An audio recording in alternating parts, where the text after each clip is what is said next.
চেম্বারে আসলে বা আমি যদি যদি পার্সেন্টেজ ভাগ করি, তাহলে কিন্তু 100% পেশেন্টের কিন্তু আমাকে দেখে প্রেশার বেড়ে যায় না।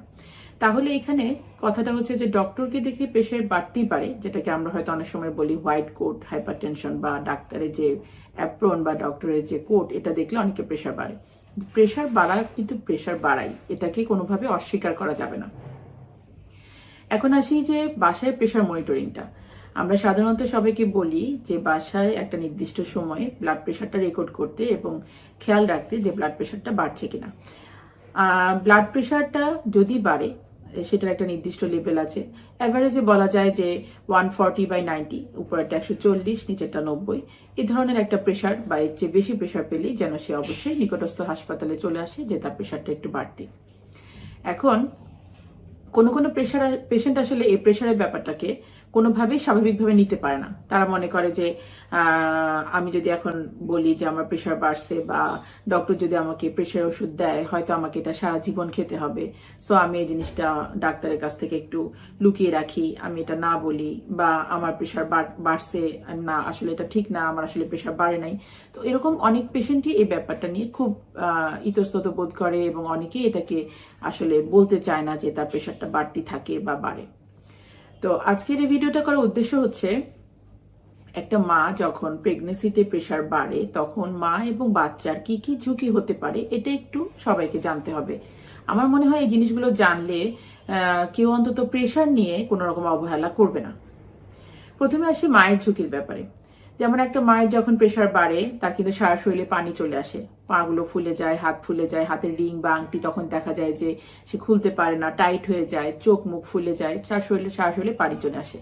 একই সাথে তার কিছু সিমটম দেখা দেয়, উপসর্গ দেখা দেয়, যেমন মাথা ব্যথা, চোখে ঝাপসা দেখা, নতুন করে আবার খুব বেশি বমি হওয়া, বুকের মাঝখানে ব্যথা হওয়া, এ ধরনের কিছু সিমটম, চোখে ঝাপসা দেখা, এ ধরনের কিছু সিমটম সে তখন আবার নতুন করে তা দেখা দেয়, যেগুলো কিন্তু উচ্চ রক্তচাপ বা প্রেশারের সিমটম। এবং মায়ের কিন্তু এই হঠাৎ প্রেশার বেড়ে যাওয়া থেকে সবচাইতে ভয়ঙ্কর যে প্রবলেমটা হতে পারে তা হলো প্রি এক্লামশিয়া বা এক্লামশিয়া।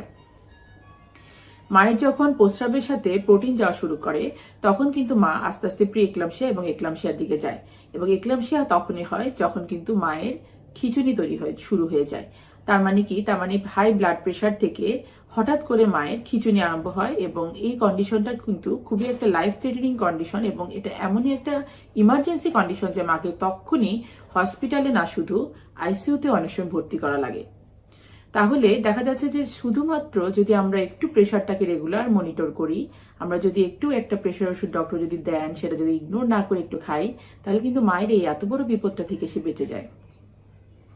এবার আসি বাচ্চার কি ধরনের সমস্যায় পড়তে পারে। বাচ্চার সমস্যার মধ্যে পড়তে পারে যে নানা রকম প্রবলেমের মধ্যে আছে, যেমন দীর্ঘদিন ধরে যদি মায়ের প্রেশারটা হাই থাকে, বাচ্চার কিন্তু গ্রোথ হয় না, বাচ্চার যে পরিমাণ ওজন বাড়ার কথা সে পরিমাণ ওজন বাড়ে না, বাচ্চার যে ব্লাড সাপ্লাই যেরকম পাওয়ার কথা সেরকম ব্লাড সাপ্লাই পায় না, এবং বাচ্চার পানি লেভেল কমে আসে। শেষের দিকে এসে ডপলারে বাচ্চার দেখা যায় তখন অক্সিজেন সাপ্লাই ঘাটতি হয়। তো এই প্রবলেমগুলো যখন অ্যারাইজ করে, তখন কিন্তু স্বাভাবিকভাবেই বাচ্চার রিস্কের মধ্যে পড়ে যায়, এবং অনেক সময় আমাদেরকে সময়ের আগে বাচ্চাকে ডেলিভারি করানো জরুরি হয়ে পড়ে।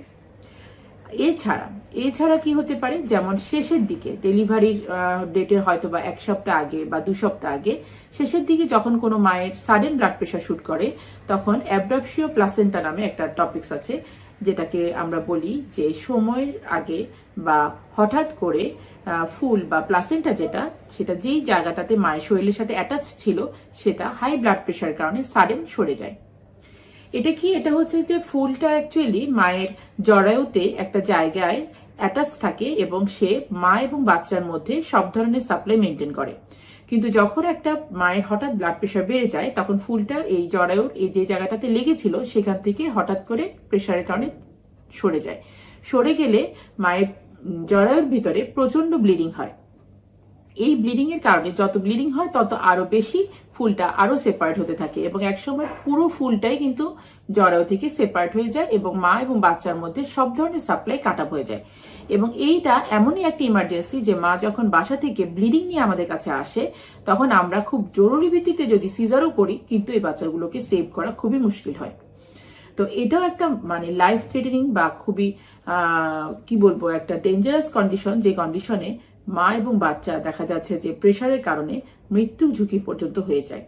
সো প্রেশারটা কিন্তু আসলেই কিন্তু খুবই একটা বিপজ্জনক একটা বিষয়, এবং এই বিষয়টা নিয়ে আমার মনে হয় কারোই অবহেলা করা উচিত না। যেমন কেউ আমাকে 35 সপ্তাহে দেখাতে আসলো, তার কখনোই আমার কাছে হাইড করা উচিত না যে তার পুরো প্রেগনেন্সিতে মাঝে মাঝে প্রেশার বাড়তো।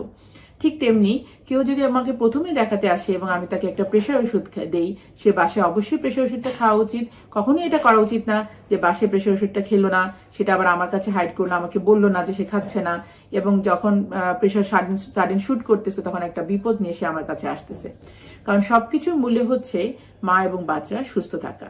আজকের এই ভিডিওটা করার উদ্দেশ্য অবশ্যই কাউকে ভয় দেখানোর জন্য নয়, বরং তোমাদের জানার জন্য যে আসলে একটা হাই ব্লাড প্রেশার বা সাডেন ব্লাড প্রেশার শুট করলে মা এবং বাচ্চা দুজনেরই কিন্তু মৃত্যু ঝুঁকি আছে।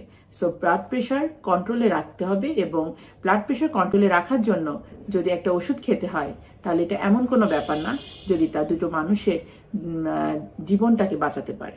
তো সবাইকে এতটুকুই অনুরোধ করব যে প্রেশারের ব্যাপারে খুব সাবধান। কখনো যদি একটু ব্লাড প্রেশার বাড়তি দেখো, এমন কোনো ব্যাপার না, এখন ডিজিটাল মেশিন পাওয়া যায়, এখন অটো মেশিন পাওয়া যায় যেগুলো কিনা